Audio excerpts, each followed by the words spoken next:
morning, all of you. I am Neha Parekh, madam. I welcome you again in our channel. Today we will see about the concave and convex lenses, the uses of concave and concave lenses. In the last period, we have seen about the myopic eyes and hypermetropia. ये अपन ने देखा था. Now concave and concave uses. Concave और convex lenses के uses. सबसे पहले apparent size of an object क्या होता है. अगर आपने यहाँ पे एक ऑब्जेक्ट ले लिया पी क्यू, आपके आई से पास में है, ठीक है, तो यहाँ पे जो एंगल फॉर्म होता है वो एंगल आप यहाँ पे अगर बोलते हैं अल्फा एंगल. कौन सा? अल्फा. ठीक है, ये एंगल कौन सा होता है? अल्फा फॉर्म होता है. अब ये जैसे ही दूर जाता है तो ये एंगल जो होता है, ये एंगल देखो अल्फा बड़ा हो गया, और जैसे जैसे ये आपका ऑब्जेक्ट दूर जाता है तो एंगल क्या होता है? छोटा हो गया. तो इस एंगल को अपन क्या बोलेंगे? Beta angle.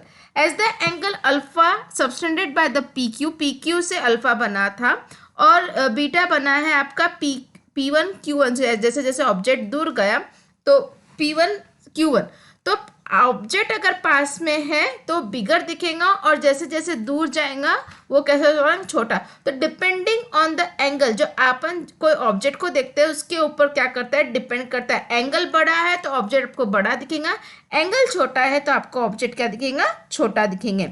Now first of all we will see the uses of concave lenses. Concave lens अपन डे टू डे लाइफ में देखते हैं, बट अपन ने कहाँ कहाँ देखते हैं ये जब अपन देखने वाले. सबसे पहले तो देखते हैं मेडिकल इक्विपमेंट्स में देखते हैं, सीडी प्लेयर में यूज़ करते हैं, the instrument of the laser of eyes होती है वहाँ पे यूज़ करते हैं. इवन जो अपन डोर पे एक छोटा सा लेंस दिखता है कि कोई आता है नॉक करता है और आप देखते हो कि बाहर कौन है, तो कोई बाहर का पर्सन देखते हो आप, तो वो भी जो लेंस यूज होता है वहाँ पे कौन सा होता है? कॉन्केव लेंस होता है. अगेन जो लास्ट वीडियो में देखा था, concave lens is used for the spectacles for the near sightedness के लिए आप कॉन्केव लेंस यूज करते हैं. टॉर्च के लिए, जो टॉर्च में करते हैं, जो आप देखते हो टॉर्च में जो लाइट होती है वो डाइवर्ज होती है, बहुत बड़ी दिखती है, तो ये वहाँ पे भी क्या होता है? आपका कॉन्केव लेंस यूज होता है. Even camera, telescope and microscope के जो ऑब्जेक्ट्स होते हैं वहाँ पे भी आपके कॉन्केव लेंस ही यूज होते हैं. दिस इंस्ट्रूमेंट मेनली यूज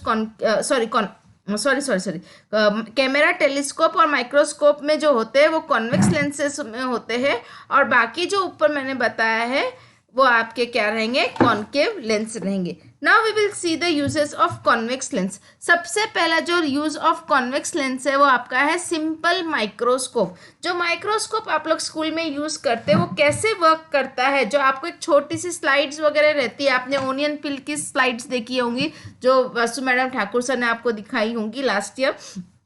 तो कोई भी स्लाइड्स आप देखते हो माइक्रोस्कोप में देखते हो तो बहुत बड़ी दिखती है, वो कैसे वर्क करती है ये आज अपन देखने वाले हैं. जो सिंपल माइक्रोस्कोप होता है वो जो आपकी जो कोई भी एक इमेज होती है उसको 20 टाइम्स बड़ा करके देखता है. अब यहाँ पे देखो मैंने क्या कर दिया, एक आपकी लेंस लगा दी. ये आपका ऑब्जेक्ट है, ठीक है, P Q is your object. According the rules of रे डायग्राम, पी क्यू जो है ऑब्जेक्ट है, तो एक फर्स्ट लाइन क्या रहेंगी? Parallel to the principal axis. दूसरी क्या रहेंगी? Passing through the optical centre. जब यहाँ पे object is close to the lens, जब यहाँ पे रहती है तो ये यहाँ पे इसकी वर्चुअल इमेज फॉर्म होंगी पीछे एट द बैक साइड. ये डाइवर्ज हो जाती है, आप देख रहे हो ये डाइवर्ज हो गई. जो इमेज फॉर्म होंगी यहाँ पीछे साइड होंगी P1 Q1 पे, और ये देखो ये PQ आपकी छोटी थी और ये जो आपकी इमेज बन रही है वो कैसी है? बड़ी है. तो depending object is at focus, जो ऑब्जेक्ट है वो कहाँ है? आपका फोकस. तो PQ ये आपकी फोकल लेंथ हो गई.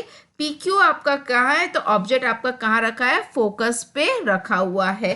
तब आपको सिंपल माइक्रोस्कोप क्या करता है? वर्क करता है. समझ में आया बच्चों?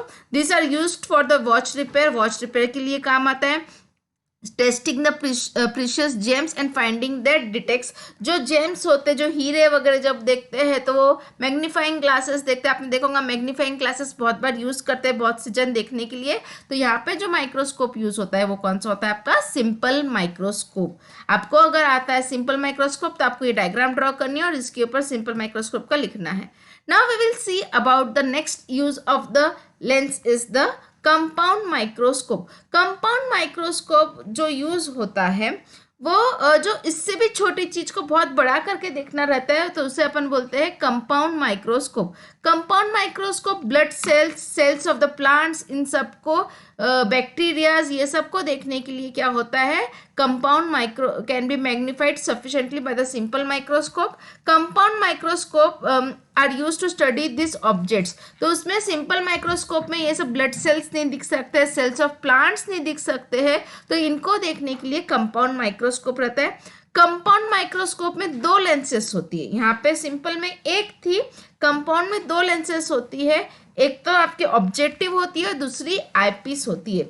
नाउ फर्स्ट ऑफ ऑल ये आप डायग्राम देख रहे हो, यहाँ पे आपकी ऑब्जेक्टिव आईपीस है। सबसे पहले तो आपको ये देखो, ये लेंस मेरे हिसाब से आप डायग्राम ड्रॉ करोगे, मैं इसके ऊपर ट्रेस कर रही हूँ, एक लेंस बनाओगे, ठीक है बेटा। इसके ऊपर एक आपने क्या कर दी, ये प्रिंसिपल एक्सिस क्या की, ड्रॉ कर दी, ठीक है।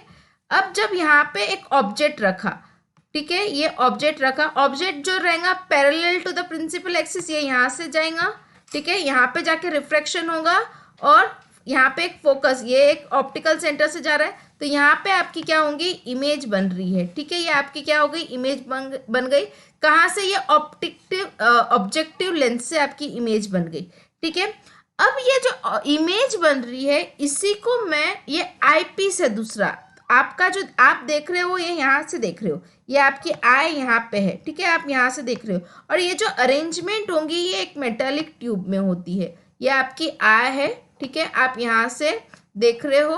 तो पहले तो ऑब्जेक्ट, ये आपको नीचे रखा हुआ है, एक ऑब्जेक्ट है, ठीक है। अब जो ये आई पी आपकी जो इमेज फॉर्म हुई है ऑब्जेक्टिव इमेज से, उसको मैं ऑब्जेक्ट कंसिडर करूंगी फॉर दिस आई पीस, क्योंकि यहाँ पे देखो दो लेंस है, फर्स्ट एंड सेकेंड, सेकेंड के लिए अगेन ऑब्जेक्ट लगने वाला है, तो इसकी जो इमेज फॉर्म हुई है, तो इस आई पीस के लिए मैं इसका क्या कर दूंगी, ऑब्जेक्ट प्रेफर करूंगी। तब ये क्या होगा, again parallel to the principal axis, तो ये यहाँ के रिफ्रैक्शन होंगी और यहाँ पे दिखेंगी, और ये passing through the optical centre, ठीक है। बट ये देखो, ये मिल नहीं रही, तो ये कहीं पीछे इमेज फॉर्म करेंगी, तो आपका ऑब्जेक्ट देखो कितना बड़ा दिख रहा है, पीछे अगर देखते हो तो ये आपका ऑब्जेक्ट है जो बहुत ही मैग्नीफाइंग दिख रहा है। ये आपका ऑब्जेक्ट था एकदम छोटा सा, ये वाला आपका ऑब्जेक्ट था, और जो फाइनल इमेज फॉर्म हुई है वो आपकी इतनी बड़ी है, ये आपकी कौन सी है, फाइनल इमेज फॉर्म हुई है। तो कंपाउंड माइक्रोस्कोप का काम क्या है, जो छोटे से छोटे रहते हैं बिल्कुल ब्लड सेल्स, प्लांट सेल्स वगैरह, उनको बड़ा करने का काम जो रहता है वो किसका रहता है, कंपाउंड माइक्रोस्कोप का रहता है। The eye piece has a bigger cross section, its focal length is also larger than that of the objective. ये ऑब्जेक्टिव है, उससे भी इसका क्या रहेगा, फोकल लेंथ क्या रहेगा, बड़ा रहेगा। This is the combined effect. यहाँ पे दो लेंस यूज होते हैं, सिंपल माइक्रोस्कोप में एक लेंस यूज होता है, और कंपाउंड माइक्रोस्कोप में क्या होते हैं, दो लेंस यूज होते हैं। This is the formation of the compound microscope. आप यहाँ से आपको ऑब्जेक्ट देखते हो, और ये पूरा कहाँ रहता है, एक मेटेलिक ट्यूब में रहता है, मेटेलिक ट्यूब में से आप उसको देख सकते हैं। Now third one is the telescope. Telescope में भी आप यूज करते हैं, बट ये पार्ट आपका, ये जो 25% डिडक्ट हुआ है उसमें है, तो टेलीस्कोप अपन नहीं देखेंगे, सिर्फ आपको बता रही हूँ। इवन कॉन्वेक्स लेंस कहाँ यूज होता है, various other opticals like camera, आप देखते हो कैमरा में आजकल इमेज बहुत क्लियर दिखती है, प्रोजेक्टर्स, स्पेक्ट्रोग्राफर एक्सेट्रा। इवन स्पेक्टेकल्स यानी चश्मे भी यूज होता है, फार साइटनेस के लिए भी आपका यूज होता है convex lens. I hope so आपको समझ में आया होगा। Now last part of this chapter, the retina in our eye is made of many light sensitive cells, बहुत सेंसिटिव सेल्स होते हैं। रॉड्स और कोन्स के दो सेल्स होते हैं, वो क्या करते हैं, the rods like cells respond to the intensity of the light. जो लाइट आपके आँख में आती है उसकी इंटेंसिटी कैसी है उसको डिपेंड करते हैं, and give the information about the brightness और डिमनेस टू द ब्रेन। जो आपको ब्राइटनेस है कि डिम है, वो आपको ब्रेन को क्या करता है, मैसेज देता है। कोनिकल सेल्स जो रहते हैं वो कलर जो फॉर्म आप करते हैं, आप रेड कलर देख रहे हो, ब्लू कलर देख रहे हो, ये कलर फॉर्म करके आपको ब्रेन को मैसेज देखते हैं, वो किसका काम है, कोनिकल का है। Brain process all the information received and we can see the actual object. तो पहले जो आपका जो कोई ऑब्जेक्ट है, लाइट है कि डार्क है, वो आपका कौन दिखेगा, रॉड सेल्स डिटेक्ट करता है, और उसका कलर क्या है वो आपका कोनिकल सेल्स। दोनों एक साथ जाएंगे, वो दोनों आपके ब्रेन को मैसेज देंगे और आपको पूरा वो एक इमेज क्या होंगी, फॉर्म होती है। रॉड लाइक सेल्स टू फेंट light also but conical sales do not. Rod sales कैसे होते हैं, फेंट लाइट होते हैं बट कोनिकल के नहीं होते। Thus we perceive colour only in bright light. जो कलर्स होते हैं वो ब्राइट लाइट में ही अपने को दिखते हैं।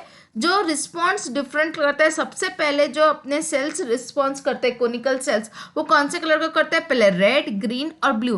तो इसलिए मोस्टली जो अपन सिग्नल्स पे कलर देखते हैं वो रेड कलर का देखते हैं, कि वो दूर से भी अपने आए उसको क्या कर सकते हैं, डिटेक्ट कर सकते हैं। तो ये जो अपन देखते हैं कि बहुत जो डेंजर वगैरह का साइन होता है वो रेड कलर का होता है, क्योंकि अपने आईज क्या करते हैं कि दूर किसी भी रेड कलर को डिटेक्ट कर सकते हैं कोनिकल सेल्स, इसलिए रेड कलर के वो होते हैं। ठीक है, now when red color falls on the eye, the cell responding to the red light gets excited more than those responding to the colour, जो सेंसेशन ऑफ द रेड। जो red colour अगर आंख में पड़ता है वो बिल्कुल बहुत ज़्यादा एक्टिव हो जाते हैं ये सेल्स और अपने ब्रेन को, और इवन रेड कलर सबसे ज़्यादा रिस्पॉन्स देता है। सम पीपल जो रहते हैं वो कलर ब्लाइंडनेस होता है, तो ये डिस्टिंग्विश नहीं कर पाते हैं कलर के बीच में, डिफरेंट कलर्स के बीच में, तो उनके कलर ब्लाइंड होता है। तो ये क्यों होता है, ये कोन्स और रॉड्स और कोन जो अपने को दिखते कोनिकल सेल्स होते हैं वो प्रेजेंट एब्सेंट होते हैं, इसके कारण वो लोग कलर डिस्टिंग्विश नहीं कर सकते। उसको ब्लाइंडनेस भी, कलर ब्लाइंडनेस भी बोला जाता है। Apart from not being able to distinguish between different colour, their eye sight is normal. Eye sight जो उनकी है, दूर दूर का दिखता है, पास का दिखता है, वो बिल्कुल नॉर्मल होता है। बस वो लोग कलर डिटेक्ट नहीं कर सकते, उनको एक समान सब कलर दिखते हैं। अगर जो भी उनको कलर दिखता होगा वो एक समान उनको कलर दिखते हैं। आई होप सो आपको सब समझ में आया हो। Here we have completed the chapter. If you have any doubt, you can ask me. Please like and subscribe my channel. Thank you.